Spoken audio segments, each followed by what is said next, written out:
pensando um pouquinho sobre a nossa vida e como é que a gente deve pensar no final do ano. A gente cantou algo agora muito interessante, né? Eu sei que a tua fidelidade leva a minha vida mais além do que eu possa imaginar. Uma das coisas mais preciosas que existe num ser humano, que é feito à imagem e semelhança de Deus, está relacionado diretamente com aquela vontade especial de ser melhor, né? É aquela vontade que a gente tem de fazer um pouco mais de ponto no joguinho. Amém, irmãos? Quem foi abençoado aí sentiu um calor aqui na mão, né?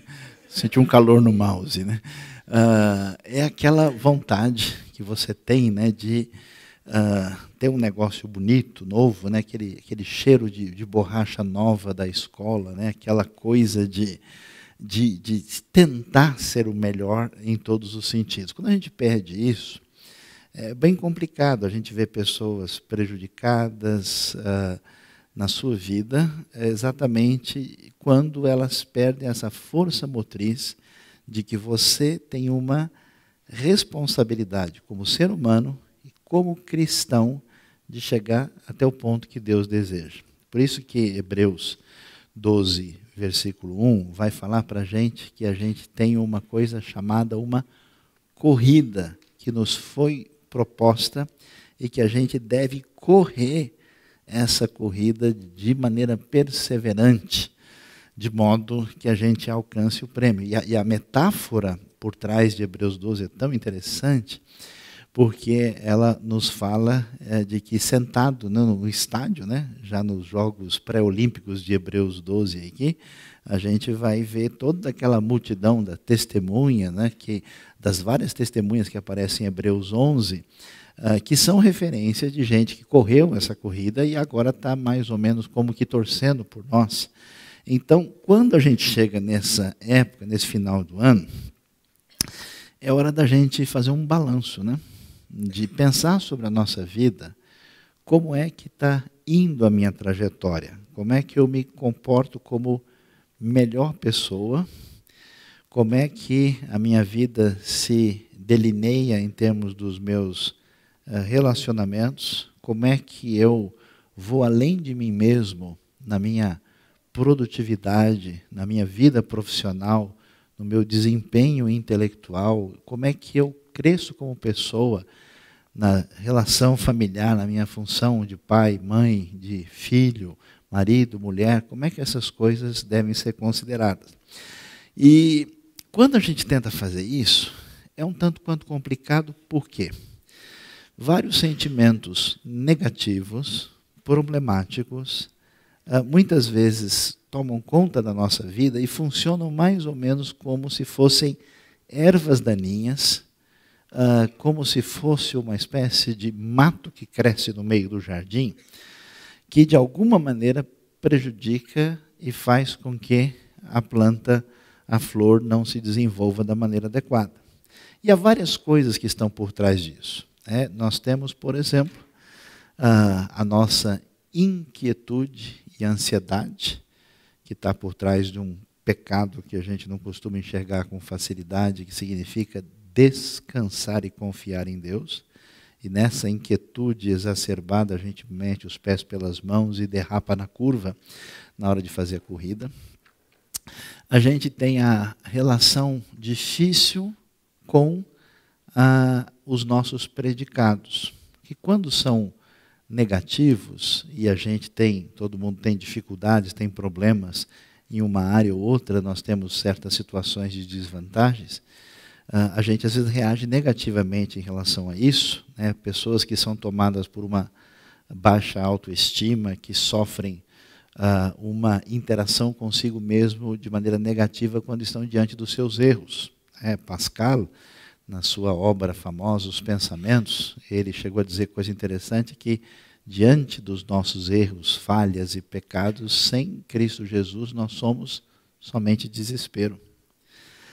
E quando nós temos os nossos predicados positivos e favoráveis, a coisa também se torna problemática. Várias pessoas são destruídas pelo seu próprio sucesso, que as tornam mais arrogantes, que as tornam mais desumanas, que as fazem perder a cabeça, que de alguma maneira minam o possível caminho de sucesso. Por isso que foi, né, criada a famosa historinha infantil lá dos tempos de Esopo, a lebre e a tartaruga, né? A vantagem da lebre é o seu próprio perigo. Fora isso, nas nossas relações interpessoais, nós muitas vezes somos marcados pelos erros que nós cometemos, às vezes atingindo a nossa própria pessoa, os outros e até mesmo diante de Deus, que nos fazem nos tornar culpados. A culpa indevidamente processada, pecado não confessado, a coisa não alinhada, faz a gente ficar como quem comeu aquela feijoada com tudo que não tinha direito e a digestão não faz, né? Então tem gente que está com indigestão espiritual. Você passa perto dele, você escuta o estômago dele falando, né? Você escuta a coisa mexendo lá dentro. E esse tipo de sentimento de culpa, essa situação não trabalhada, faz com que a pessoa não vá adiante e não prossiga na direção certa. Por essa razão, há um processo inconsciente na nossa vida, na nossa sociedade, na vida das pessoas, que acaba atravancando o desenvolvimento de certas pessoas. Algumas param como quem não sente vontade de fazer nada, outras são dominadas por uma ansiedade e têm a sua cabeça extremamente cheia. Outros se sentem incapazes, são dominados pela angústia e pelo medo numa hora decisiva. Outros, em função do seu sentimento negativo, como uma nuvem sobre a sua cabeça, assim, né, uma espécie de, agora é uma referência arqueológica, um cupê mal assombrado da corrida maluca. Olha só que coisa profundamente teológica que a gente descobre, né? A pessoa sente aquele peso enorme e não consegue caminhar. E aí surge uma perspectiva que transforma a vida da pessoa numa espécie de cristão passivo, de gente que, mais ou menos, sem querer dar conotações políticas para o assunto, que deseja um Bolsa Família espiritual, que deseja, mais ou menos, ficar deitado eternamente em berço esplêndido, né?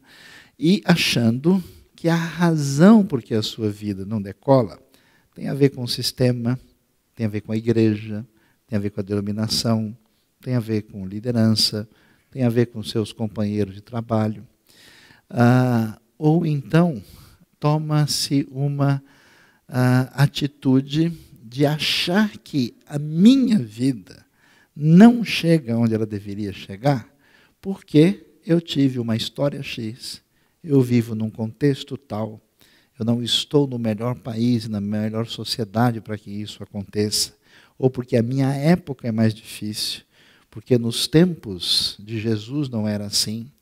E assim nós vamos criando várias ideias na nossa cabeça que são frutos exatamente desses desencontros pessoais que acabam minando a nossa possibilidade de ir adiante. Pensando sobre isso, eu queria ler para vocês um pouquinho da história de alguns reis de Israel. E a história é bastante assim surpreendente. Eu vou ler 2 Crônicas, capítulo 33. Com toda razão, o apóstolo Paulo vai nos dizer que tudo que foi escrito para o nosso ensino foi escrito. E muitas histórias que você vai encontrar em Reis, Samuel, em Crônicas, assim, parecem histórias bem inocentes para a gente contar para a criança de noite, né? E às vezes a criança de noite é você mesmo que precisa descobrir um monte de coisa interessante que aparece aqui. A partir do versículo 18 de 2 Crônicas, o texto bíblico nos diz assim: os demais acontecimentos do reinado de Manassés, inclusive sua oração a seu Deus e as palavras que os videntes lhe falaram em nome do Senhor, o Deus de Israel, estão escritos nos registros históricos dos reis de Israel. Sua oração e a resposta de Deus, bem como todos os seus pecados e a sua infidelidade, além dos locais onde construiu altares idólatras e ergueu postes sagrados e ídolos antes de humilhar-se, tudo está escrito nos registros históricos dos videntes. Manassés descansou com seus antepassados e foi sepultado em sua propriedade. E seu filho Amon foi o seu sucessor. Amon tinha 22 anos de idade quando começou a reinar e reinou 2 anos em Jerusalém. Ele fez o que o Senhor reprova, a semelhança de seu pai. Amon prestou culto e ofereceu sacrifício a todos os ídolos que Manassés havia feito. Mas, ao contrário de seu pai Manassés, não se humilhou diante do Senhor, antes aumentou a sua culpa. Os oficiais de Amon conspiraram contra ele e o assassinaram em seu palácio. Mas o povo matou todos que haviam conspirado contra o rei Amon e proclamou seu filho Josias rei em seu lugar. Josias tinha 8 anos de idade quando começou a reinar e reinou 31 anos em Jerusalém. Ele fez o que o Senhor aprova e andou nos caminhos de Davi, seu predecessor, sem desviar-se nem para a direita, nem para a esquerda. A história desses reis vai mostrar para a gente uma coisa muito interessante quando a gente acompanha a história de Judá, desde o seu momento especial que vai acontecer no final do século VIII, até o momento último, quando nós vamos ver o povo de Judá já sem esperança depois do final do reinado do rei Josias. Na verdade, a história começa aqui, na época do rei Ezequias. O rei Ezequias foi um rei muito especial, que reinou desde 715 até mais ou menos 686 a.C., e ele que conseguiu segurar as pontas quando o maior inimigo na época, a Síria, invadiu, e ele conseguiu, pela graça de Deus, resistir. Então, o que você poderia esperar? Ezequias, que a Bíblia vai descrever como um rei espiritual, de muita dependência de Deus, no momento assim que talvez a gente poderia comparar com um estresse maior do que um executivo vive nos nossos dias. Ezequias vai enfrentar a oposição de um dos reis mais poderosos do mundo, e ele tem a cabeça fria, a ponto de orar a Deus, de buscar a direção de Deus. Mas não só isso, ele consegue trabalhar com o povo, transmitir confiança para esse povo numa hora tão complicada. Ele consegue fazer projetos, e projetos de engenharia, extremamente valiosos, sábios, para poder sustentar Jerusalém num momento tão complicado como esse. Aí você esperaria o quê? Um sujeito como Ezequias, inteligente. Um sujeito como Ezequias, que tinha condições, e a gente, quando analisa a história e descobre que a gente não sabe que Jerusalém, na época de Ezequias, se torna quase 4 vezes maior do que Jerusalém da época de Salomão. Que a expansão e a riqueza e o bem-estar que existe nessa época é suficiente para a gente entender que o filho dele foi criado no bem bom. O filho tinha condições de se desenvolver num ambiente extremamente favorável. O filho conheceu um pai que tinha sensibilidade diante de Deus e espiritualidade. Um pai bastante inteligente e capaz, que era alguém que fez as realizações que fez com bastante eficiência e inteligência. E, além disso, alguém que sabia fazer o meio de campo. Porque alguém, na hora da invasão, conseguir fazer todo o trabalho psicológico para que os seus súditos fiquem com a cabeça no lugar e se sustentem numa situação dessa, é muito difícil. Surpreendentemente, o filho de Ezequias, o rei Manassés, que vai ser rei até o ano 642 a.C., vai ter um reinado longo, é considerado um dos piores reis que Judá já teve. O que significa isso? Significa que na nossa vida, em vez da gente entender a realidade como algo que não tem explicação e que mais ou menos acontece fortuitamente, ou como se diz aí, é fruto do acaso, ou entender a coisa deterministicamente, como vários ambientes ocultistas geralmente pensam dessa maneira, aquela famosa ideia do nosso amor estava escrito nas estrelas, as coisas acontecem porque elas têm que acontecer, não é assim mesmo, quando tem que acontecer, quando tem que morrer, morre, Não, mas ele estava sem cinto, o pneu estava furado, o sujeito, não, mas aí quando acontece, tem que acontecer, se Deus quisesse, ele tinha impedido. É interessante que a gente vai ver no primeiro exemplo aqui um homem que cresce num ambiente favorável em termos familiares, em termos de educação, em termos de oportunidades na vida e em termos de herança espiritual. Manassés vai jogar tudo isso fora. E vai construir um reinado de terror, de desgraça, e a ponto da Bíblia falar que ele era um sujeito que praticava ocultismo e chegou a fazer os seus filhos passarem pelo fogo. Isso em oferta a ídolos pagãos. A gente vai ver que Manassés, diferente de Ezequias, vai negociar com a Síria, buscando o seu próprio bem-estar, e vai jogar toda essa oportunidade fora. E a única coisa positiva que nós vamos ter nesses mais de 50 anos de reinado de terror é a realidade que o livro de Crônicas traz aqui, dizendo que no final da vida, Manassés já estava lá nos acréscimos. Tem gente que já tá vivendo hora extra. Aos 48 do segundo tempo, que a Bíblia nos diz que ele se humilhou diante de Deus e desprezou tudo aquilo na sua vida, com exceção dessa humilhação, que ele podia ter recebido da parte de Deus. Então, a primeira pergunta que a gente levanta para a nossa vida é: em que medida o legado que eu tenho da minha família, da minha história, em que medida as oportunidades que eu tenho tido e que Deus me deu, as coisas positivas espiritualmente, as coisas positivas em termos do meu desempenho profissional como pessoa, o meu desenvolvimento relacional, eu tenho deixado de lado e tenho perdido isso e até colocado a perder pela minha atitude irresponsável.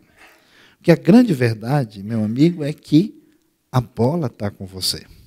Você, diante de Deus, da graça de Deus, é convidado, chamado a tomar decisões diante da vida e não achar que as coisas acontecem fortuitamente e sem nenhuma razão de ser.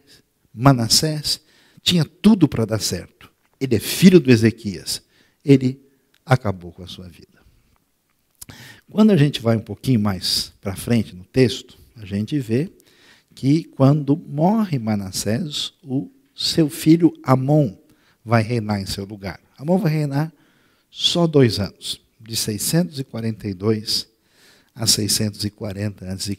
Ele tinha 22 anos de idade quando começou a reinar. E reinou 2 anos em Jerusalém. Ele fez o que o Senhor reprova, à semelhança do seu pai.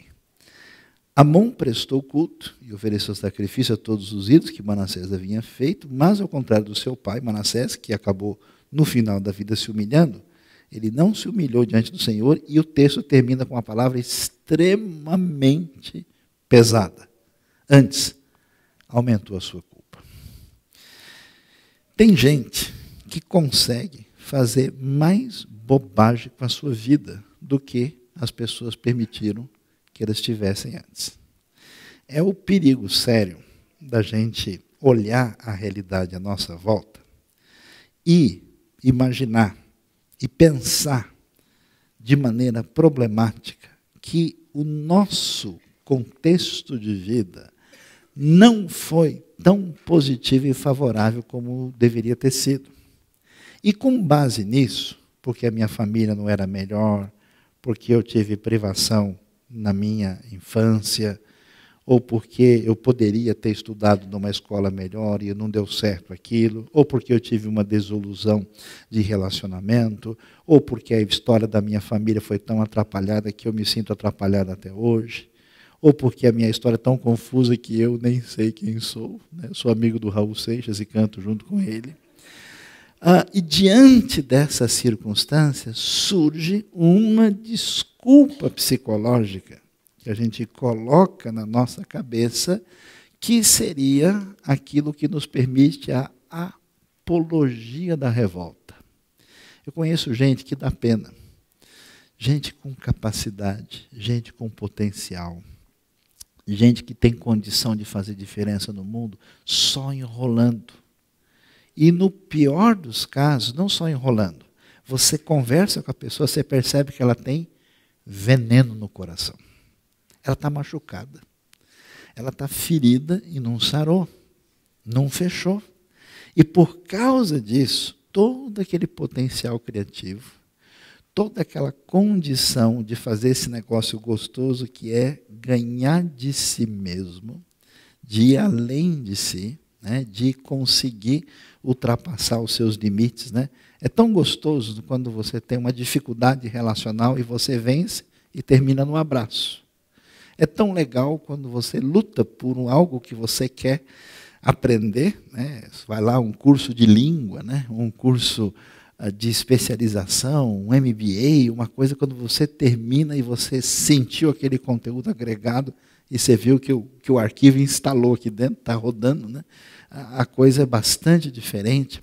É tão bom quando a gente tem essa percepção de que a coisa amadureceu adequadamente. Só que, às vezes, nesse amadurecimento, um pedaço da fruta está podre. Está podre porque a pessoa não cuidou da sua vida e do seu coração adequadamente. Se nós vemos o Manassés desprezando toda a tradição favorável na sua vida por meio de Ezequias, o neto de Ezequias vai ser muito pior, ele consegue ser pior do que Manassés e aumentar a sua culpa. Eu não sei quais são os desencontros do seu coração que tem, talvez, marcado você com feridas e dificuldades que acabaram prejudicando a sua visão e você não consegue caminhar adiante. E você mistifica, joga o negócio no diabo, joga a suposta responsabilidade que Deus sabe de todas as coisas, você coloca as coisas talvez na responsabilidade de outras pessoas, né? Eu conheço gente que teve um desencontro na vida e 10 anos depois ele continua falando nisso. Ele não sai do lugar. Ele só aumenta os problemas da sua própria vida e não é capaz de enxergar isso. Mas graças a Deus, tem gente que vai numa direção diferente. Termina a história do Amon. A história do Amon é cidade alerta. É doideira. Vamos chamar o Datena aqui, que ele vai dar o relatório completo para vocês. E aí, os oficiais de Amon, quer dizer, o cara parecia ser carne de pescoço mesmo. Porque uma pessoa que é ruim e que multiplica esses aspectos negativos, facilmente atrai a ira dos outros sobre si. Os oficiais de Amon conspiram contra ele e o assassinam no seu palácio. A confusão foi, isso não ficou pior, porque o povo, ao perceber isso, eles partiram para cima daqueles que haviam conspirado, né, e mataram eles também, e de repente nós temos a notícia de que o seu filho, Josias, reinou em seu lugar. Interessante, né? Tem coisa que a gente lê assim, parece que não tem razão de ser, mas Josias tinha 8 anos de idade quando começou a reinar. Você imagina um negócio desse? Ô menino, me diz aí, cadê seu pai? Morreu.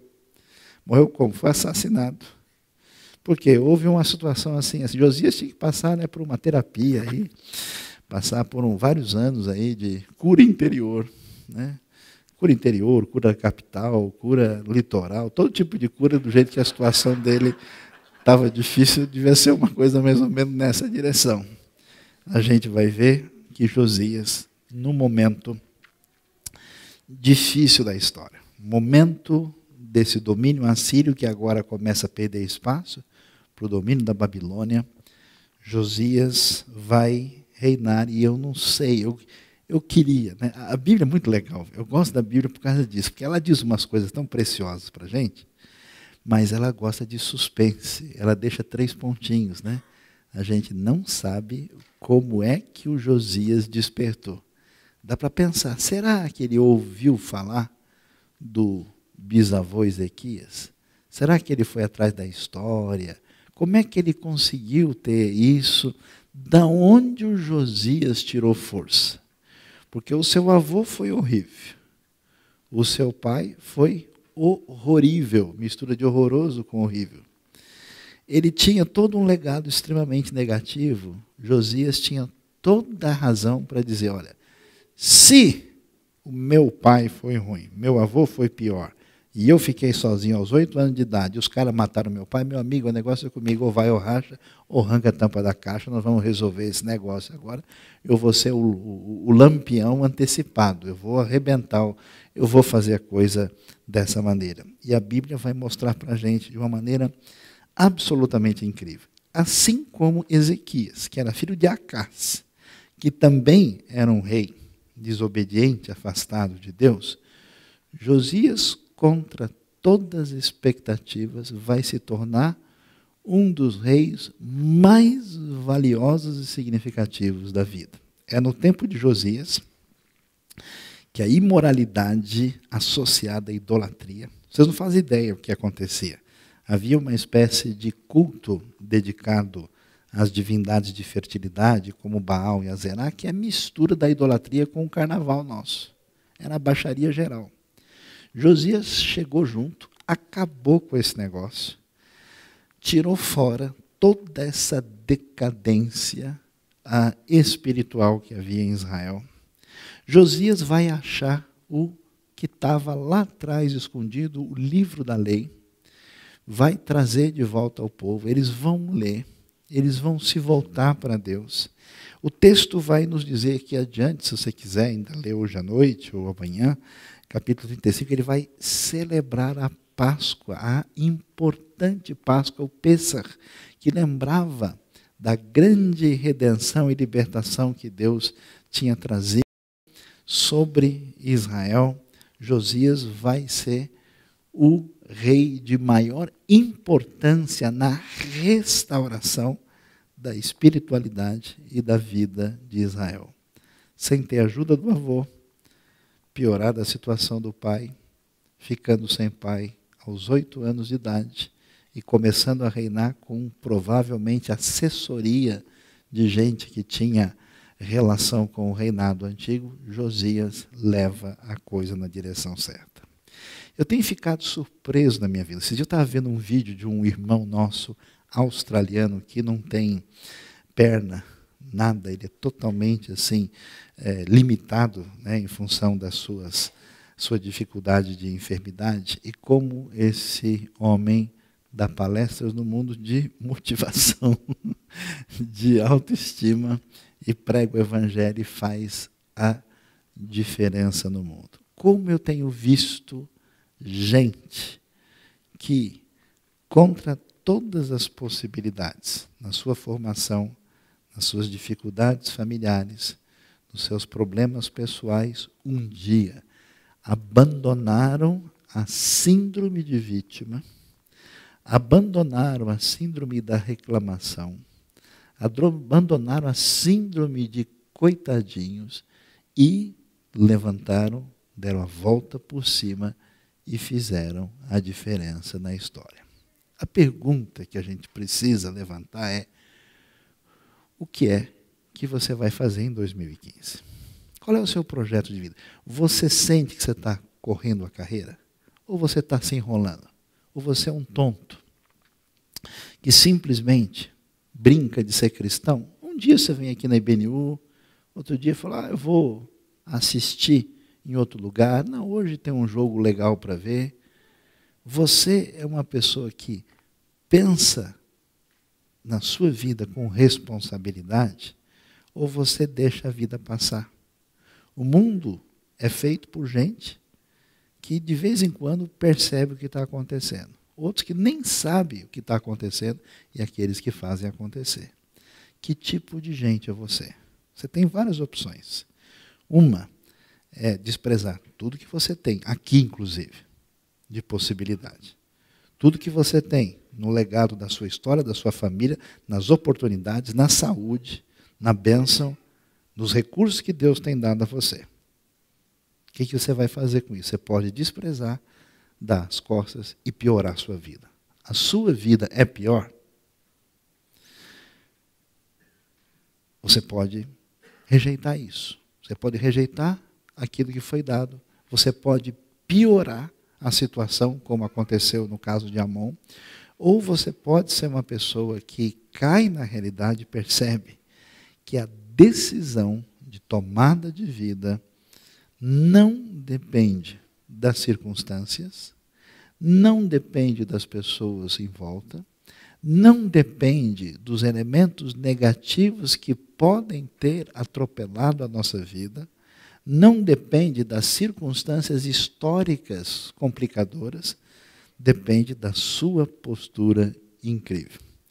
Uma das pessoas que eu mais fiquei impressionado na minha vida, pela sua trajetória de sucesso, foi aquele senhor Samuel Klein, que fundou as famosas Casas Bahia.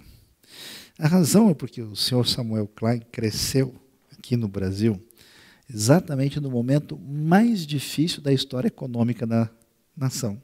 Nos anos 80, quando a gente tinha assim aquela inflação que o sujeito, né, pegava o dinheiro de manhã, à tarde o dinheiro já tinha, né, o sujeito havia remarcação semanal no supermercado, a inflação chegou a 70% ao mês.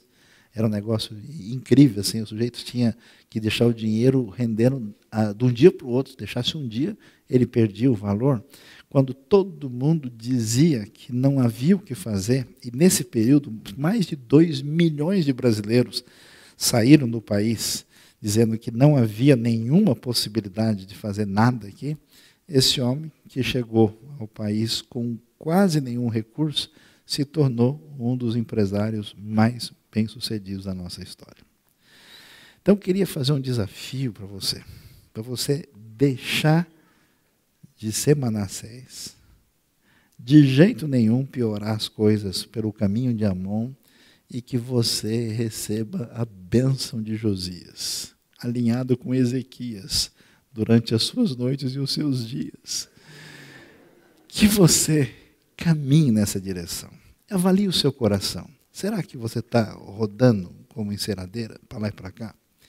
Será que você tem uma área da vida que travou? Porque às vezes é isso, né? Às vezes a pessoa está até bem profissionalmente, ou está até bem numa área, mas de repente ele complicou um processo. Não faz isso não. A bola está com você. Você precisa ser a pessoa melhor que Deus sonhou para você. Aquilo que Deus quer que você seja.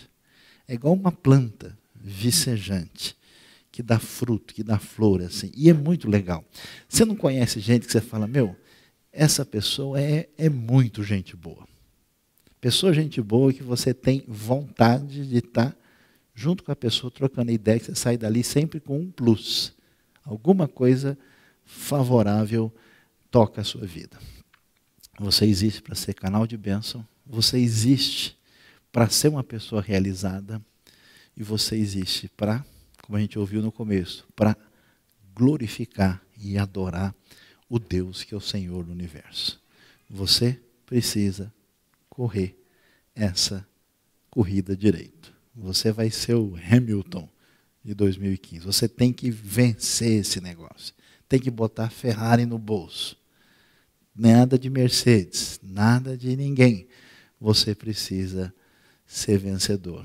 E esse caminho se dá quando a gente entende que Deus, que está na nossa vida, com a sua graça, nos abençoando, nos dando princípios, nos dando maneira de pensar, refletir, crescer e de agir, a gente tem todo o recurso para ser uma bênção absolutamente extraordinária. Ninguém jamais fez diferença nesse mundo sem sonhar e sonhar grande. E ninguém fez diferença para a eternidade sem sonhar grande, o sonho de Deus para a sua vida. Deus abençoe você e eu desejo de coração que em 2015, talvez para muita gente, seja uma grande volta na vida. Seja assim uma hora de explodir a colheita. A hora para falar no hebraico antigo, de arrebentar a boca do balão, né? De chegar junto e de ver a benção de Deus na sua vida de uma maneira especial. Talvez você seja um Gabriel Medina, ainda, um campeão do surf, que vai ter oportunidade de testemunhar. Não sei, talvez surf não seja a sua praia, né? Sem querer fazer qualquer trocadilho já fazendo. Mas Deus quer abençoar muito a sua vida e eu queria convidar você a pensar dessa maneira e entender que não importa o pepino, a dor, a luta, a dificuldade, o poder de Deus e aquilo que a gente faz decidido adequadamente é capaz de vencer qualquer coisa.